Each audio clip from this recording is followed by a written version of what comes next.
At Arizona State University, we've made online education better, smarter, and more personalized so you can go further in your aspiring field. I decided to pursue medicine once I realized that ASU did have the online program for biological sciences. You're still required to learn the same curriculum. You're still being tested on the same content that anyone would be tested on in person. The comprehensiveness of the program prepared me so well for medical school. Explore over 300 programs at asuonline.asu.edu. Ready to make a real impact every day? Join the Active Day Home Care team and help clients maintain their independence in the comfort of their own homes. Make a difference in someone's life as you provide essential daily assistance and protect their health and happiness. Earn up to $20 an hour and enjoy additional perks like optional daily pay, 401k, paid time off, ongoing educational training, and more. Join a team that values care, compassion, and your professional growth. Visit activeday.com to apply. Welcome to the Deep Dive. This is where we take the info you send us, break it down, and pull out the key insights just for you. Today, we're getting into a really interesting Eastern Conference matchup. The Miami Heat taking on the Cleveland Cavaliers. Yeah, this one's fascinating because fundamentally, these teams are just built so differently. They play differently. You've got the Heat, right? Their whole identity is just, resilience, tough defense.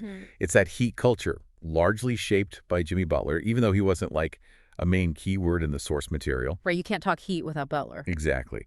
And then, flip side, you have the Cavs. Super dynamic offense led by Donovan Mitchell's scoring punch, and they've got this mix of, young guys and more established players. It feels like every time these two play, even in the regular season, it carries weight for the East. Playoff seeding, just, who's higher up the ladder. Definitely high stakes. And the styles clash so much, that contrast, plus the individual player battles, it just makes for good basketball. So for this deep dive, what are we really focusing on? What's the core mission here? Okay, so the plan is to really dig into the strengths and the weaknesses of both teams. We'll look hard at key players. The source mentioned Donovan Mitchell, Tyler Herro, even a guy like Ty Jerome for Cleveland, what role he plays. And coaching strategies, too, obviously. We want to explore where things might be headed, maybe looking towards the 2024-2025 season, hypothetically.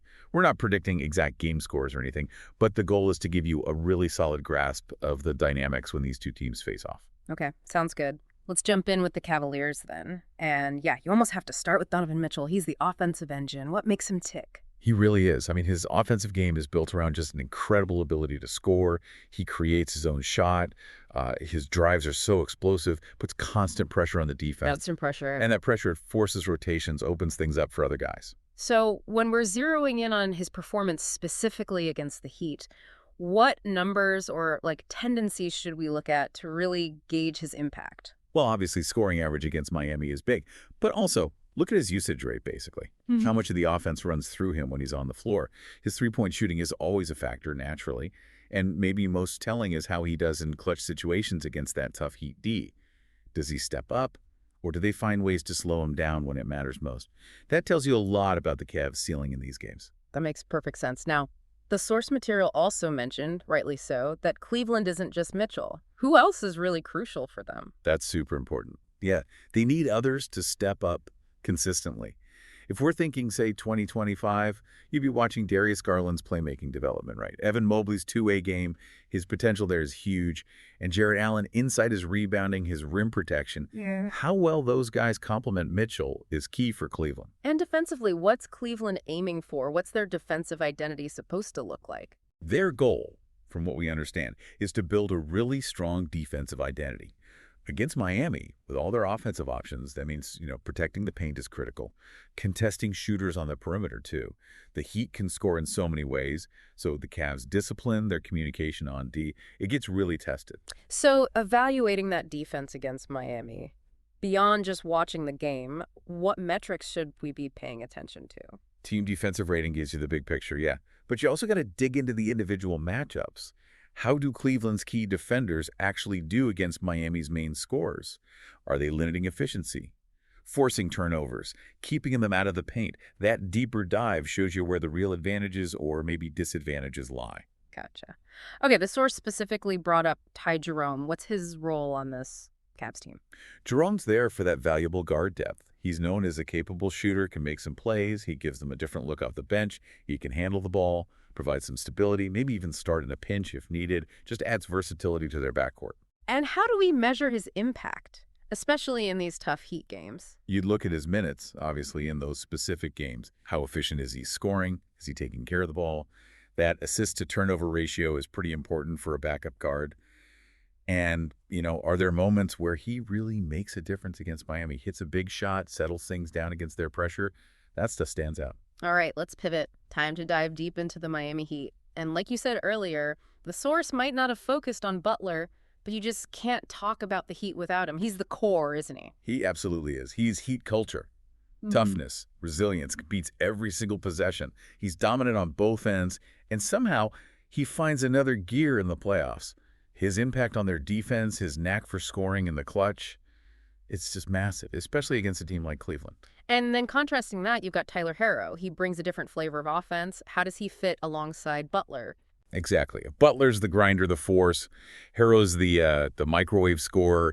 He can create his own shot like nobody's business, legit threat from three. Gives them that scoring versatility they need. He's a really important offensive counterpunch to Butler's style.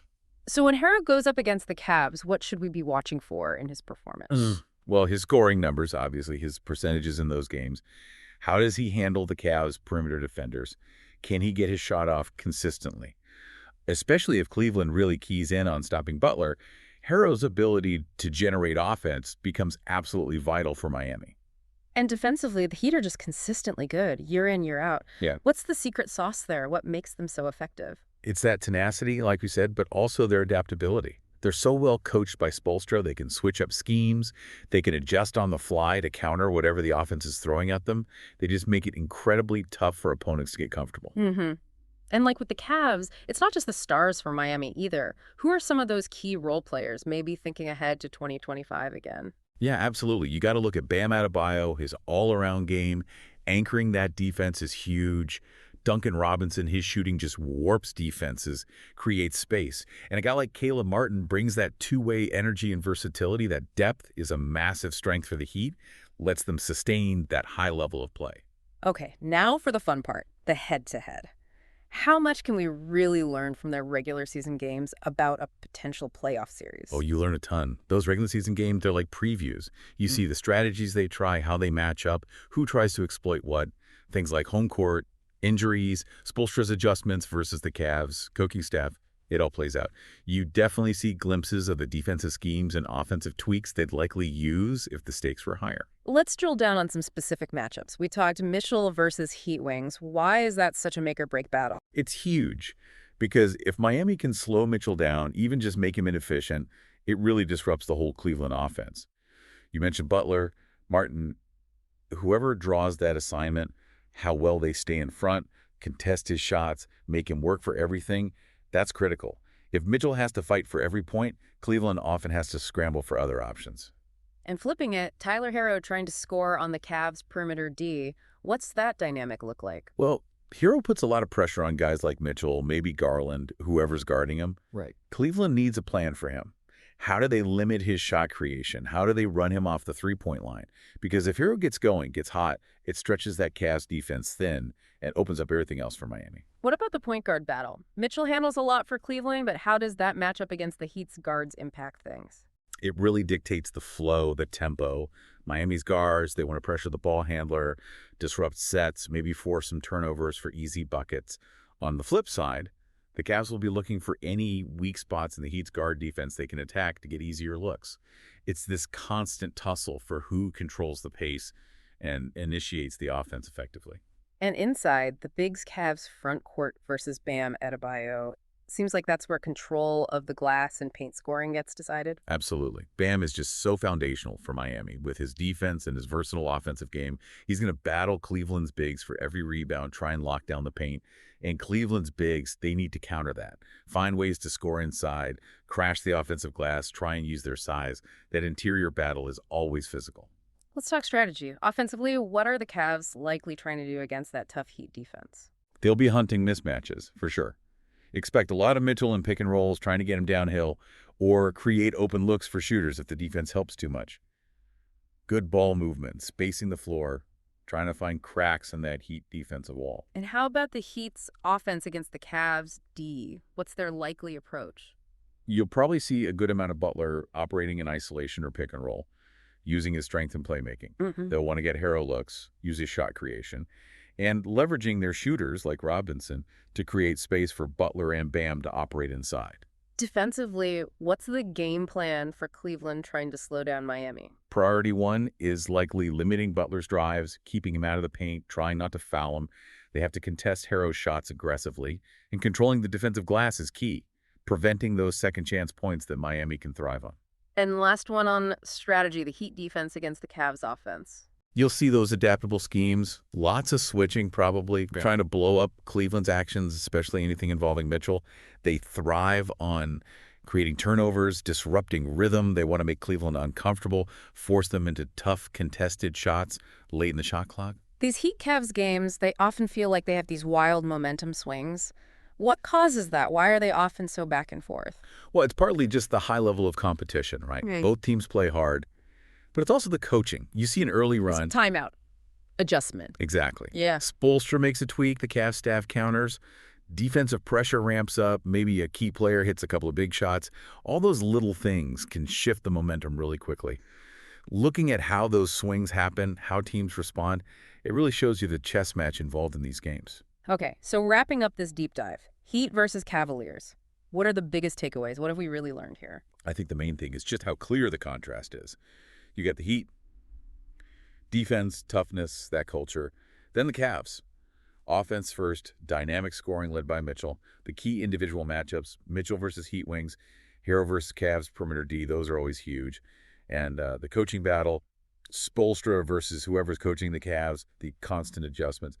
That's always a massive factor in how these games play out. It's just a really compelling matchup in the East. Yeah, great summary. So for everyone listening, after hearing all this, which team style do you personally lean towards? Which approach is more compelling to you? And those player matchups we talked about, Mitchell versus Butler, Harrow versus Garland Mitchell, which one do you find most fascinating to watch? And maybe one last thing to chew on, thinking about both teams, where they are, where they might be going. What do you think will be the absolute biggest factor determining who comes out on top when they meet in a really high-stakes playoff series down the road? Definitely something to ponder.